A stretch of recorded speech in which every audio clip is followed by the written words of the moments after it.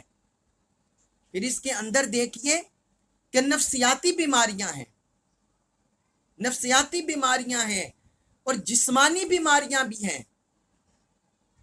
وہ تو ایک فطری شرعی طریقہ ہے، اس سے انسان کی خواہش کی تسکین بھی ہوتی ہے اور انسان کئی طرح کی بیماریوں سے، ظاہری و باطنی بیماریوں سے محفوظ ہو جاتا ہے۔ جبکہ اس طرح غیر فطری برائی کرنے سے انسان طرح طرح کے نفسانی، مادی، جسمانی، روحانی کئی طرح کی بیماریوں میں مبتلا ہوتا ہے، عوارض میں مبتلا ہوتا ہے، سوزاک کی بیماری، کئی اس طرح کی اور بیماریاں پیدا ہوتی ہیں۔ اور پھر جو فاعل اور مفعول کے درمیان ایک عداوت کا ماحول پیدا ہوتا ہے، یہ ایک معاشرتی بیماری ہوتی ہے، معاشرتی فتنے پیدا ہوتے ہیں۔ اور پھر جو انسان اس عمل سے شیطان حیوانی پستی سے بھی دور جا گرتا ہے، تو اس لیے حضرت لوط علیہ السلام نے فرمایا بل انتم قوم مسرفون، بلکہ تم حد سے تجاوز کرنے والے ہو، یہ سارا طریقہ اڈاپٹ کر کے، غیر فطری، غیر شرعی، غیر اسلامی۔ آگے فرمایا سورۃ الاعراف آیت نمبر 82 میں فرمایا وما اور نہ کانا تھا جواب قومی ہی، ان کی قوم کا، وما کانا جواب قومی ہی، اور ان کی قوم کا جواب نہیں تھا، الا مگر ان یہ کہ قالو وہ کہنے لگے احرجو تم نکال دو، تم انہیں نکال دو، من سے قریاتی بستی کم اپنی، الا ان قالو احرجوہم من قریاتکم، ان کی قوم کا صرف یہ جواب تھا کہ تم ان کو اپنی بستی سے نکال دو، انا بے شک ہم وہ، اناسن لوگ ہیں، یتطہرون پاکیزگی کے طلبگار، پاکیزگی طلب کرنے والے، انہم اناس یتطہرون بے شک یہ لوگ بڑی پاکیزگی کے طلبگار ہیں۔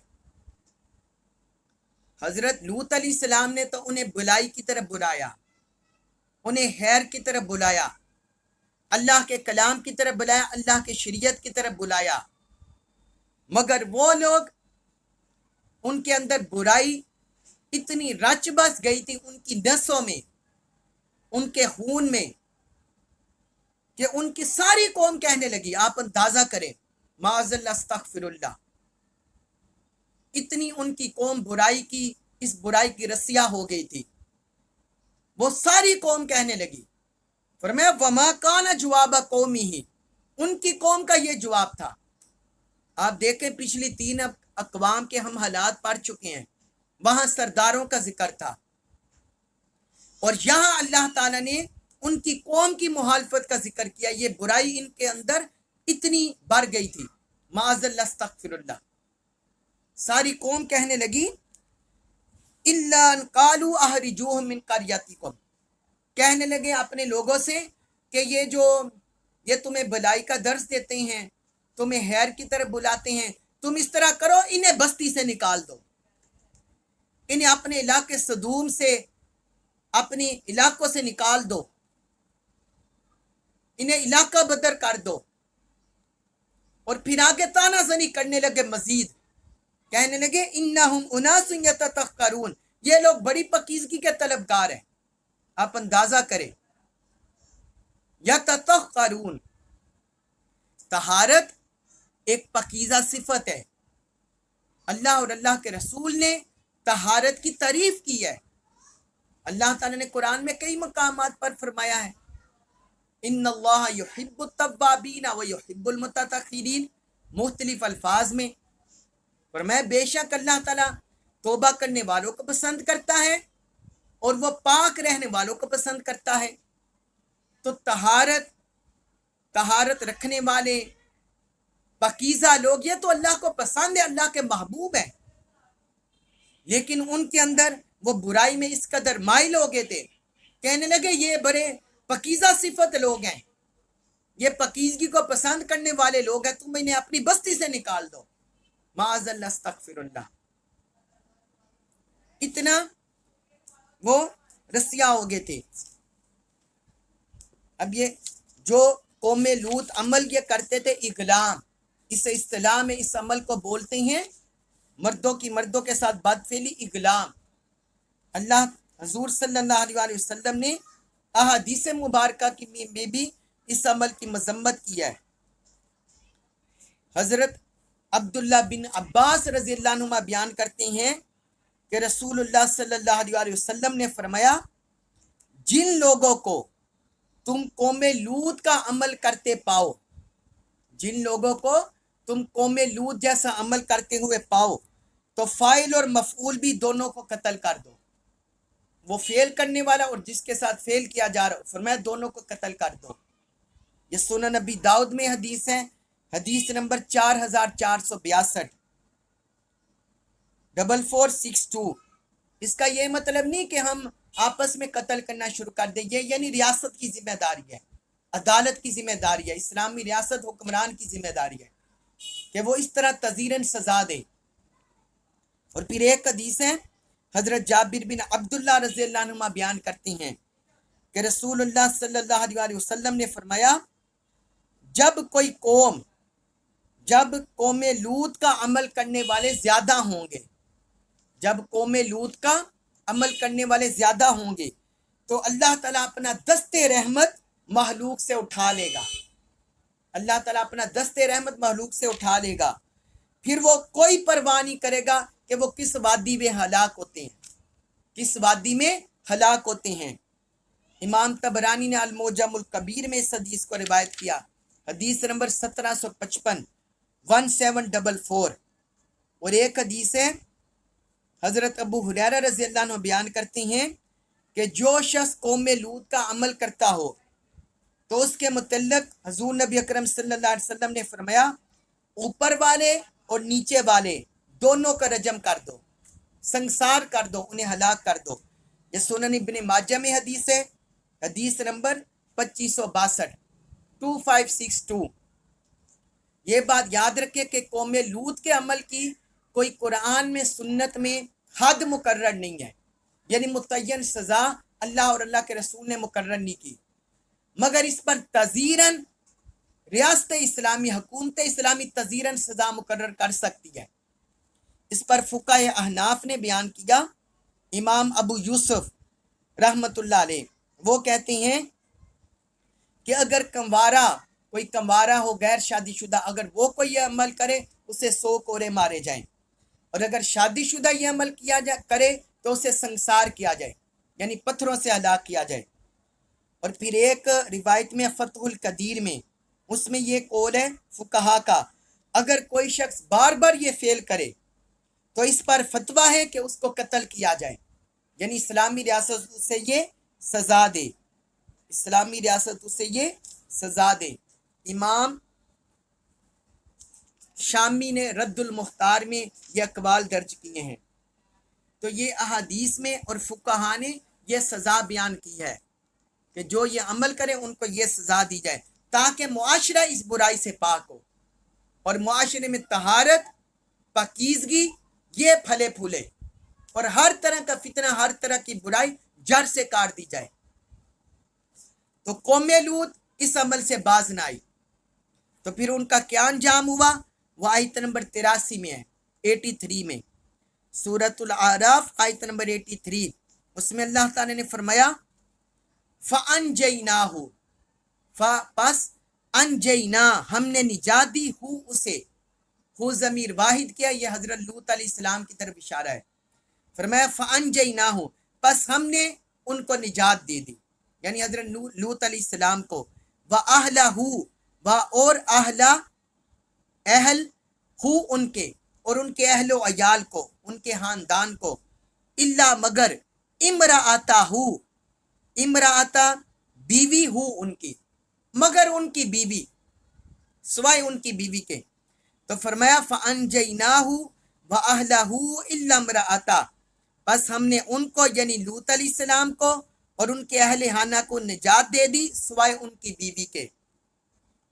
کانت وہ تھی من الغابرین، من سے الغابرین عذاب میں پڑے رہنے والوں میں سے، وہ عذاب میں پڑے رہنے والوں میں سے تھی۔ تو جس وقت ان پر عذاب آیا، وہ عذاب کی کیفیت آگے ذکر ہو رہی ہے، تو یہاں اللہ تعالی نے ذکر کیا کہ جب ان پر عذاب آیا تو ہم نے حضرت لوط علیہ السلام کو اور ان کے اہل خانہ کو نجات دے دی۔ آپ دیکھیے کہ پچھلی بھی اقوام پر جب عذاب آیا تو اللہ تعالی نے پہلے نبی کی نجات کا ذکر کیا اور ساتھ نبی کی نسبت سے ان کے ماننے والوں کا ذکر کیا۔ تو یہاں بھی اللہ تعالی نے یہی ذکر کیا کہ ہم نے ان کو نجات دی، لوط علیہ السلام کو، اور ان کے جو ایمان لانے والے تھے ان کے اہل خانہ، ان کا علیحدہ ذکر کیا، مگر نبی کی نسبت سے ذکر کیا۔ تو اس سے ہمیں یہ بھی پتہ چلا کہ نبی اور باقی اقوام یہ مقام میں منصب میں جدا جدا ہوتے ہیں۔ نبی کا مقام علیحدہ ہوتا ہے، ان کے ماننے والوں کا علیحدہ ہوتا ہے، اس لیے اللہ تعالی نے جدا گانا دونوں کا ذکر کیا، ملا کر ذکر نہیں کیا۔ اور دوسری بات یہ بھی پتہ چلی کہ نبی کی نسبت سے ہی قوم نجات پاتی ہے، قوم کو عذاب سے نجات نبی کی نسبت سے ہی ملتی ہے۔ جو قوم اپنی نبی کے ساتھ جڑی رہتی ہے، تعلق قائم رکھتی ہے، برقرار رکھتی ہے، اپنے نبی کو فالو کرتی ہے، محبت کرتی ہے، اطاعت اتباع کرتی ہے، وہی قوم عذاب سے نجات پاتی ہے۔ تو حضرت لوط علیہ السلام کے اس سے بھی ہمیں یہی پتہ چلا۔ تو فرمایا اللہ تعالی نے ہم نے انہیں اور ان کے اہل خانہ کو نجات دے دی، مگر ان کی بیوی کے، ان کی بیوی عذاب میں گرفتار ہو گئی۔ کیوں عذاب میں گرفتار ہوئی؟ کیونکہ وہ اپنی قوم والوں کے ساتھ تھی۔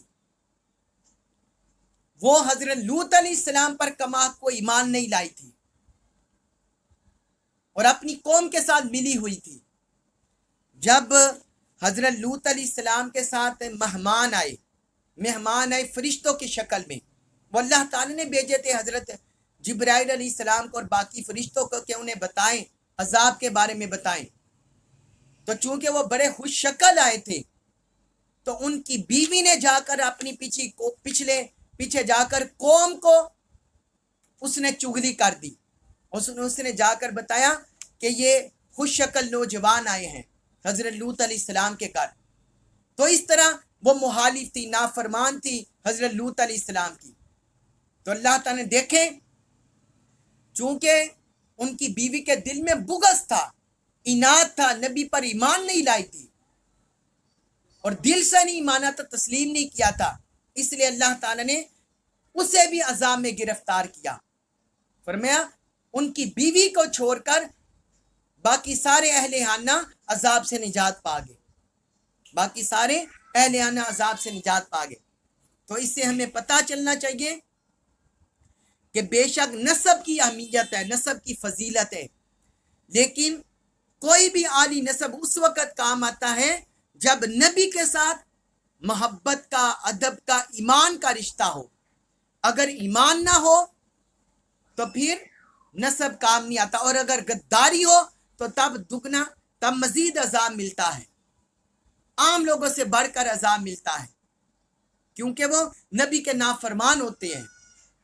اس لیے اللہ تعالیٰ نے فرمایا کہ ان کی بیوی کو چھوڑ کر ان کے اہل خانہ کو ان کے ساتھ نجات دے دی۔